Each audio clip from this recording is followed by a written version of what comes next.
കഥക്കൂട്ട് ടേൽസിലേക്ക് സ്വാഗതം. ടിയുടെ ചെറുകഥ.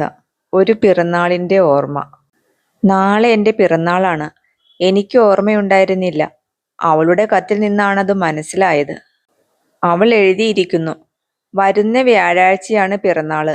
രാവിലെ കുളിച്ചിട്ടേ വല്ലതും കഴിക്കാവൂ. വ്യാഴാഴ്ച പിറന്നാൾ വരുന്നത് നല്ലതാണ്. ഞാൻ ശിവന്റെ അമ്പലത്തിലെ ധാരയും പണപ്പായസവും കഴിക്കുന്നുണ്ട്. അവിടെ അടുത്ത് അമ്പലമില്ലേ? ഉണ്ടെങ്കിൽ കുളിച്ചു തൊഴണം. എൻ്റെ നന്മയ്ക്ക് വേണ്ടതെല്ലാം ഭാര്യ ചെയ്തുകൊള്ളും. ആ ഉറച്ച വിശ്വാസമാണ് എന്നെ നയിക്കുന്നത്. അവൾ വളരെ കാലമായി എനിക്ക് വേണ്ടി പ്രാർത്ഥിക്കുന്നു. അവളുടെ പ്രാർത്ഥനയ്ക്ക് ഫലമുണ്ടാവാനിടയുണ്ട്. ദേവന്മാരുടെയും ദേവിമാരുടെയും കണ്ണിലുണ്ണിയായി വളർന്നവളാണ്. നാളെ എനിക്ക് ഒഴിവാണ്. പിറന്നാളാണെന്നുള്ള വസ്തുത പൂഴ്ത്തിവെക്കുകയാണ് ഭേദം. അറിഞ്ഞാൽ കൂട്ടുകാർ ഇരച്ചു കയറും. പാർട്ടി വേണമെന്ന് ശഠിച്ചാൽ പേഴ്സ് കാലിയാകും. അവരിൽ പലരുടെയും പിറന്നാളുകൾക്ക് പാർട്ടിയും ഡിന്നറും കിട്ടിയിട്ടുണ്ട്. പിറന്നാളിന്റെ സാമീപ്യത്തിൽ പണ്ടെല്ലാം ആഹ്ലാദം തോന്നിയിരുന്നു. ഇപ്പോഴാകട്ടെ ഒരു നേർത്ത വേദനയാണ് അനുഭവപ്പെടുന്നത്. ജീവിതത്തിന്റെ വസന്തകാലമെന്ന് കവികൾ പറയുന്ന ഈ കാലഘട്ടത്തിന്റെ അവസാനം അടുത്തു തുടങ്ങി. നാളത്തെ പരിപാടികൾ ആലോചിച്ചു. കാലത്ത് 9 മണി വരെയുള്ള ഉറക്കത്തിന് മാറ്റമൊന്നുമില്ല. ഒഴിവു ദിവസങ്ങളിൽ അതാണ് പതിവ്. പിന്നെ ഒന്ന് കുളിക്കാം. അതാണല്ലോ എൻ്റെ ഭഗവതിയുടെ കൽപ്പന.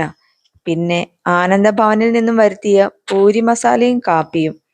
എന്നിട്ട് 1 രൂപ മേശപ്പുറത്തിട്ട് ഒരു പാക്കറ്റ് സിഗരറ്റിന് ഓർഡർ കൊടുക്കുമ്പോൾ രാജൻ ചോദിക്കും, എന്തടോ വലിയ ഉഷാർ, പെൺപിറന്നോൾ പെറ്റോ? എന്നാൽ ഞാൻ വ്യസനിക്കുകയല്ലേ ചെയ്യാ. രഹസ്യമായിരിക്കണമെന്ന മുഖവരിയോടുകൂടി പിന്നെ പിറന്നാൾ കാര്യം പറയും. ഊണിന് കുറുമ പെഷൽ വരുത്താം. പിറന്നാൾ ദിവസം മാംസം തിന്നുവെന്ന് അവൾ അറിയാൻ പാടില്ല. വൈകുന്നേരം ഒരു സിനിമയും. തീർന്നു പരിപാടി. മാസത്തിന്റെ ആദ്യത്തിലായിരുന്നെങ്കിൽ ഒരു ഫോട്ടോ കൂടി ബജറ്റിൽ ഒതുക്കാമായിരുന്നു. രാജൻ ഇനിയും വന്നിട്ടില്ല. അയാൾ നിത്യവും ഓഫീസ് വിട്ടാൽ ക്ലബിൽ പോവും. പിങ് പോങ് കളിച്ചില്ലെങ്കിൽ അയാൾക്ക് ഉറക്കം വരില്ല. കൂജയിൽ നിന്ന് തണുത്ത വെള്ളമെടുത്ത് കുടിച്ച് ഞാൻ വരാന്തയിലെ ചാരുകസേരയിൽ വന്നു കിടന്നു. അയൽക്കാരൻ സേട്ടുവിന്റെ 5 വയസ്സ് പ്രായമുള്ള മകൻ എതിർവശത്തുള്ള മുറ്റത്തിരുന്ന് തീവണ്ടി ഓടിക്കുന്നു. പലതും ഓർത്തുപോയി. ഒരു കൊച്ചു കുഞ്ഞായിരുന്ന കാലം. കഴിഞ്ഞുപോയ പിറന്നാളുകൾ. 20-ൽ പരം വർഷങ്ങൾക്ക് മുമ്പ് കഴിഞ്ഞ ഒരു പിറന്നാൾ ഓർമ്മയിൽ തെളിഞ്ഞു നിൽക്കുന്നു. ആ പിറന്നാളിന് ചുറ്റുമായി വേദനയൂറുന്ന ഓർമ്മകൾ നിരവധിയുണ്ട്. മാത്രമല്ല, മറ്റൊരു സംഭവം കൂടി ഉണ്ടായി. അന്ന് ഞാൻ ഒരു മനുഷ്യനെ കൊല്ലാൻ നിശ്ചയിച്ചു. കൊല്ലണമെന്ന ആഗ്രഹം ശക്തിമത്തായുണ്ട്. ഏത് വിധത്തിലും കൊന്നേ തീരൂ. ശാസ്ത്രീയമായ വിധത്തിൽ കൊല്ലാൻ 6ഓ 7ഓ മാത്രം പ്രായം വരുന്ന എനിക്കറിയില്ല. അവസാനം കൊലപാതകത്തിലെ ഒരു പുതിയ സാങ്കേതിക മാർഗമാണ് അവലംബിച്ചത്. കുളിച്ച് പ്രാർത്ഥന. ആരാണ് ഇതെനിക്ക് പഠിപ്പിച്ചു തന്നതെന്ന് അറിഞ്ഞുകൂടാ. കാര്യം ഇതാണ്, നാട്ടിലെ ദൈവങ്ങളുടെ കൂട്ടത്തിൽ കൊല്ലലിൽ പ്രസിദ്ധി നേടിയ ചിലരുണ്ട്. അയ്യപ്പനും ഭഗവതിയുമൊന്നും ഇതിൽപ്പെടില്ല. അവരിലും താഴെയുള്ള കൂട്ടരാണ്. അവരെ വിളിച്ച് പ്രാർത്ഥിച്ചാൽ ശത്രുവിന്റെ കഥ കഴിഞ്ഞു. ഞാൻ പ്രാർത്ഥിച്ചു, കരളുരുകി പ്രാർത്ഥിച്ചു.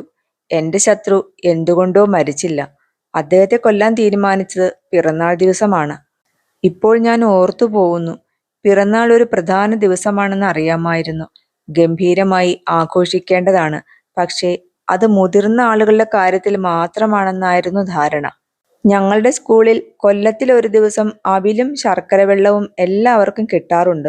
അന്ന് മാനേജറുടെ പിറന്നാളാണത്രേ. മാനേജറുടെ വീട്ടിൽ ഉച്ചയ്ക്ക് അടപ്രഥമനും വലിയ പപ്പടവും ശർക്കര ഉപ്പേരിയുമുള്ള സദ്യയാണ്. ഞങ്ങളുടെ മാസ്റ്റർമാർക്ക് അന്ന് ഉച്ചയ്ക്ക് മാനേജറുടെ വീട്ടിലാണ് ഊണ്. നമ്പിടി മാസ്റ്റർ മാത്രം പോവില്ല. നമ്പിടി മാഷ് മാനേജരെക്കാളും മുന്തിയ ജാതിയാണത്രേ. അപ്പോൾ ചോറുണ്ണാൻ പാടില്ലല്ലോ. ഓണത്തേക്കാൾ വലുതാണോ പിറന്നാൾ എന്നുകൂടി തോന്നി. എൻ്റെ വീട്ടിൽ ഓണത്തിന് സദ്യ ഉണ്ടാവും, പക്ഷേ പ്രഥമനുണ്ടാവില്ല. മാനേജർക്ക് വയസ്സായിരിക്കുന്നു. തല നരച്ചിട്ടുണ്ട്. എൻ്റെ വല്യമ്മാവൻ്റെയും തല നരച്ചിട്ടുണ്ട്. പക്ഷേ വല്യമ്മാവന് മുത്തശ്ശിയോളം വയസ്സില്ല. മുത്തശ്ശിയുടെ മകനല്ലേ വല്യമ്മാവൻ. വല്യമ്മാവൻ്റെ പിറന്നാളും പൊടി പൊടിക്കും. അന്ന് ഉച്ചയ്ക്ക് ഒരുപാട് ആളുകൾ ഉണ്ണാൻ വരും. ഉമ്മറത്തും തെക്കിനിയിലുമെല്ലാം വരിവരിയായി ഇലയിടും. വീട്ടിൽ സദ്യ ഉണ്ടാവുന്നത് ഞങ്ങൾക്കിഷ്ടമാണ്. ഞങ്ങളെന്ന് വച്ചാൽ കുട്ടികൾ. ദാമോദരനെ കൂട്ടിയാൽ ഞങ്ങൾ 5 ആളുണ്ട്. ദാമോദരൻ വേനപ്പൂട്ടിന് മാത്രമേ വീട്ടിലുണ്ടാവൂ. അവന് ഞങ്ങളെക്കാളും ശക്തിയുണ്ട്. വഞ്ചിപ്പോത്തനെന്നാണ് ഞാനും അപ്പുവും അവനെ സ്വകാര്യമായി വിളിക്കുക. പുറത്ത് പറയാൻ പാടില്ല. വല്യമ്മാവന്റെ മകനല്ലേ. ഗോട്ടി കളിക്കുമ്പോൾ അവൻ രണ്ടാം കുഴിക്കടിച്ചാൽ നോക്കണ്ട, വിരൽ കുലുങ്ങും. ഞങ്ങളൊക്കെ പുന്നക്കായ കൊണ്ടാണ് ഗോട്ടി കളിക്കുക. ദാമോദരന് കല്ലുഗോട്ടിയാണ്. അതുകൊണ്ട് അടി കൊണ്ടാൽ വേദന 3 ദിവസം നിൽക്കും. വല്യമ്മാവന്റെ പിറന്നാൾ ദിവസം ഞങ്ങൾക്ക് ഊണ് കിട്ടുന്നത് ഉച്ച തിരിയുമ്പോഴാവും. ക്ഷണിച്ചു വരുത്തിയവരുടെ എല്ലാം കഴിയണം. ദാമോദരന് മാത്രം അമ്മാവന്റെ കൂടെ ഇരുന്ന് ഉണ്ണാം. സാധാരണ ദിവസങ്ങളിലും ദാമോദരന് വല്യമ്മാവന്റെ കൂടെയാണ് ഊണ്. വടക്കിനിയിൽ കൂറ്റൻ പലകയും നെടുനീളൻ നാക്കിലിയും വെച്ചാൽ ഞങ്ങൾ ആ പരിസരം വിട്ട് പോയിക്കൊള്ളണം. പോയിട്ടില്ലെങ്കിൽ കേൾക്കാം, ഈ പൊട്ടിത്തെറിച്ച വക ഒരു കാര്യത്തിന് സമ്മതിക്കില്ല. എന്ത് മാമാങ്കം കാണാനാണടാ ഇവിടെ നിൽക്കണ? ഇത് വല്യമ്മാവന്റെ അമ്മായിയാണ് ചോദിക്കുന്നത്. പൊട്ടിത്തെറിച്ച വക ഞങ്ങൾ 4 പേരാണ്. ഞാൻ, ഗോപി, അപ്പു, കുഞ്ഞിമാളു. ദാമോദരൻ പൊട്ടിത്തെറിച്ച വകയിൽ പെടില്ല. അവനെ അമ്മായി രാഗത്തിൽ വിളിക്കും, രാമോദരാ. അമ്മയോ ചെറിയമ്മയോ പറയും, നിങ്ങൾ പോയിരുന്ന് കളിച്ചോളിൻ, ആയെ വിളിക്കാം. അതനുസരിക്കാൻ ഞങ്ങൾ തയ്യാറാണ്. അവരുടെ അഭിപ്രായത്തിൽ ഞങ്ങൾ പൊട്ടിത്തെറിച്ച വകയും പിശാചുക്കളുമല്ല. വെറുതെ ഞങ്ങളെ ശകാരിക്കാറുമില്ല. ഒന്ന് വിട്ടുപോയി. തോട്ടം മുടിയാങ്കാലത്ത് കുലച്ച മുച്ചീർപ്പൻ എന്ന ബഹുമതിയും അമ്മായി ഞങ്ങൾക്ക് തന്നതാണ്.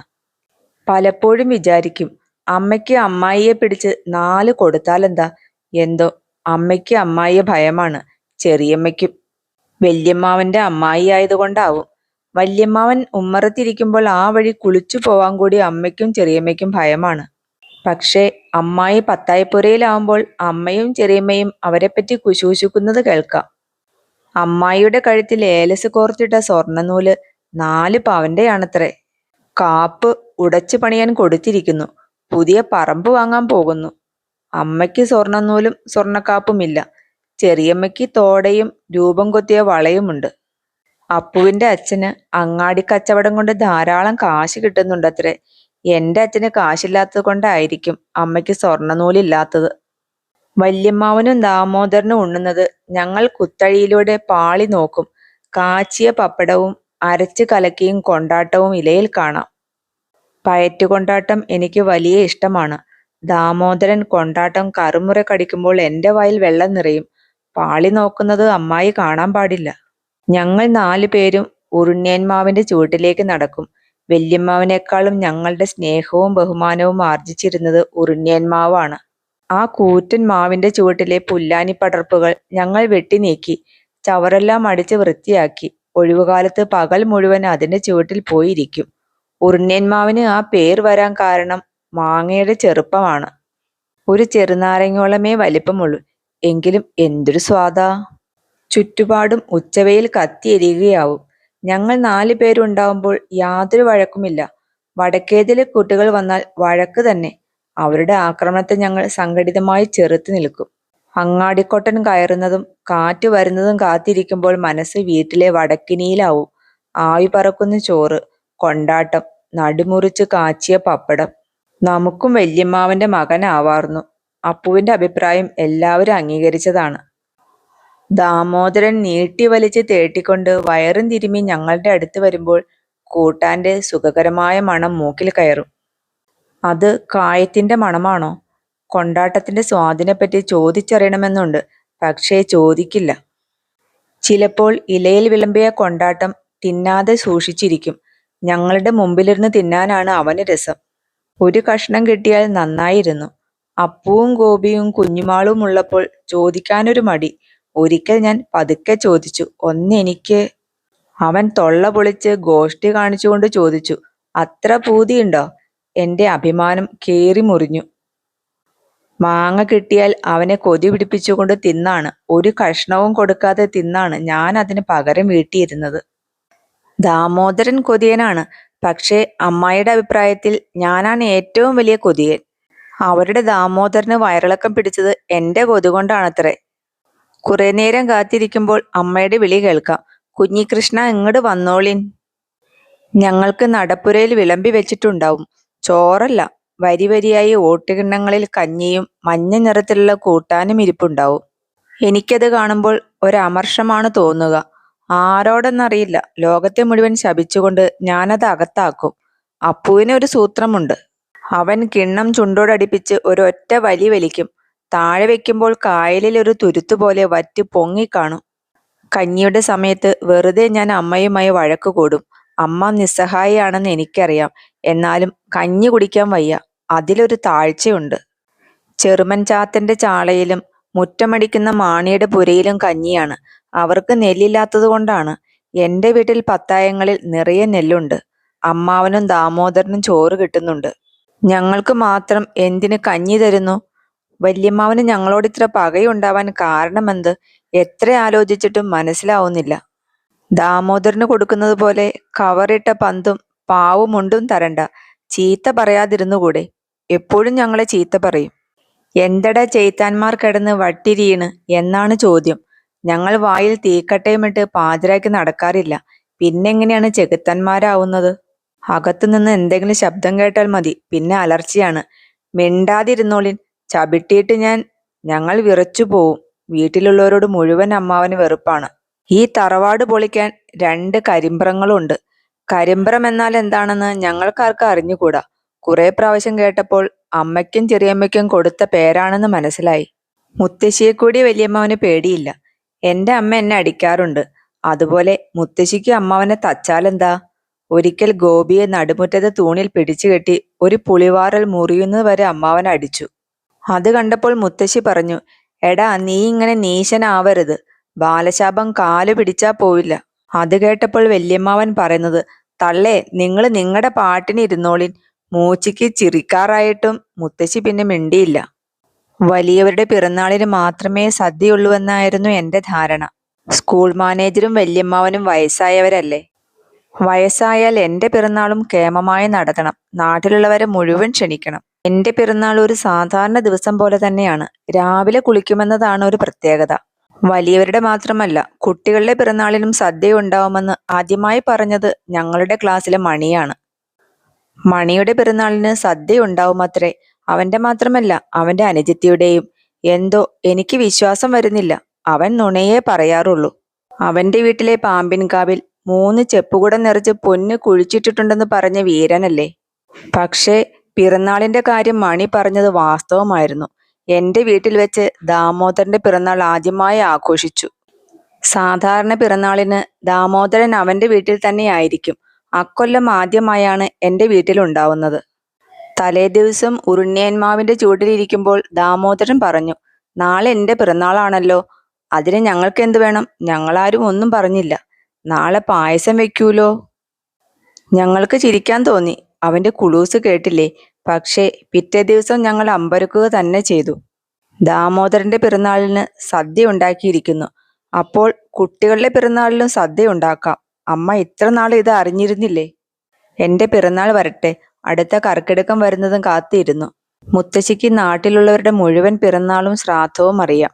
മുത്തശ്ശി നാളക്കം വെച്ചതാണത്രേ. കണക്ക് കൂട്ടി നോക്കി നേരത്തെ മുത്തശ്ശി പറഞ്ഞു തന്നു. വരണ ബുധനാഴ്ചയാടാ.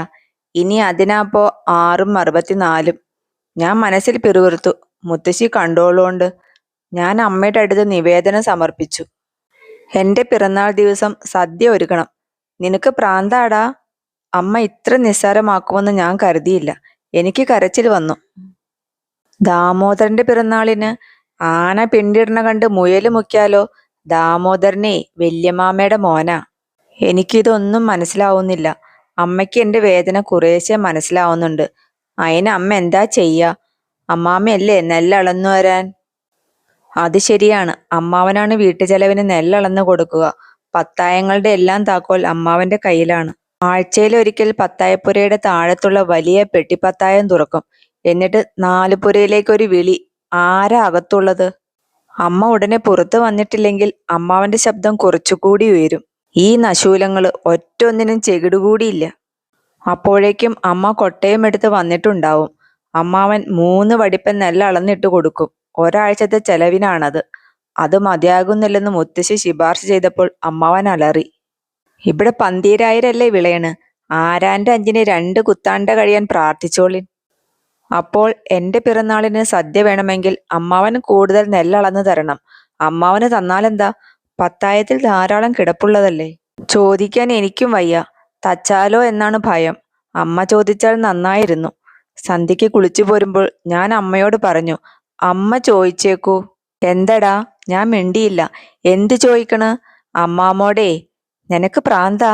എന്റെ കണ്ണുകൾ നിറഞ്ഞു. എന്തു പറഞ്ഞാലും എനിക്ക് പ്രാന്താണ്. അമ്മ എന്റെ മുഖത്ത് നോക്കി. അപ്പോൾ കണ്ണുകൾ കവിഞ്ഞൊഴുകി. എടാ, അതിന് മണ്ടേല് വരെ നന്നാവണം. അമ്മ ഈറൻ തോർത്തുകൊണ്ട് കണ്ണുകൾ തുടച്ചു. അവനെയാണ് പുളിവാറൽ കൊണ്ട് 4 ചാർത്തേണ്ടത്. എന്റെയും അമ്മയുടെയും മണ്ടയിൽ തെറ്റായ വരകൾ വരച്ചവന്. 2 രാത്രിയും 1 പകലും കടന്നുപോയി. മനസ്സ് നിറച്ചും വേദനയായിരുന്നു. ആരോടും ഒന്നും പറഞ്ഞില്ല. എന്തു ചെയ്യാം, ഞാൻ അങ്ങനെ മോശക്കാരനായി. ബുധനാഴ്ചയും പുലർന്നു. എന്റെ പിറന്നാളാണ്. എനിക്കൊരു ഉത്സാഹവും തോന്നിയില്ല. എന്റെ പിറന്നാളാണെന്ന കഥ ദാമോദരൻ അറിയരുതേ. അന്നു നെല്ലളന്നു കൊടുക്കുന്ന ദിവസമാണ്. രാവിലെ പെട്ടിപ്പത്തായം തുറന്നു. അമ്മാവൻ അകത്തേക്ക് വിളിച്ചു. ആരാ അവിടെ?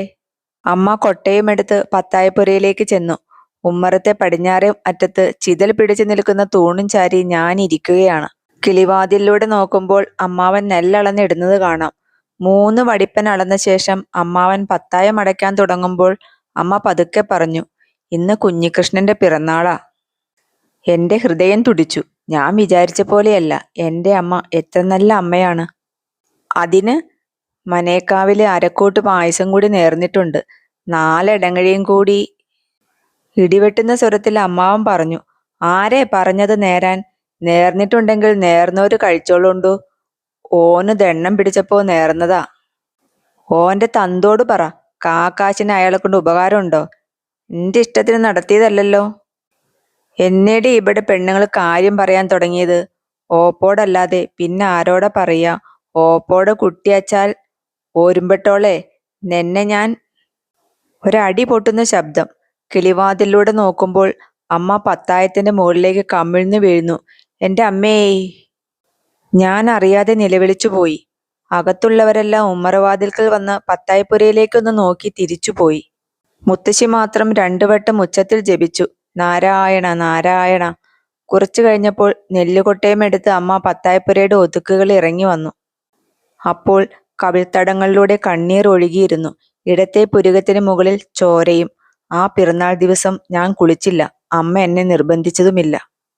അതിൽ പിന്നെ 20 പിറന്നാളുകൾ കടന്നുപോയി. ഇന്ന് അമ്മയും അമ്മാവനും മുത്തശ്ശിയുമില്ല. ഇരുട്ട് നുഴഞ്ഞു കയറുന്ന അന്തരീക്ഷത്തിലേക്ക് കണ്ണോടിച്ചുകൊണ്ടിരിക്കുമ്പോൾ ഞാൻ ഓർത്തു പോകുന്നു, നാളെ എൻ്റെ പിറന്നാളാണ്.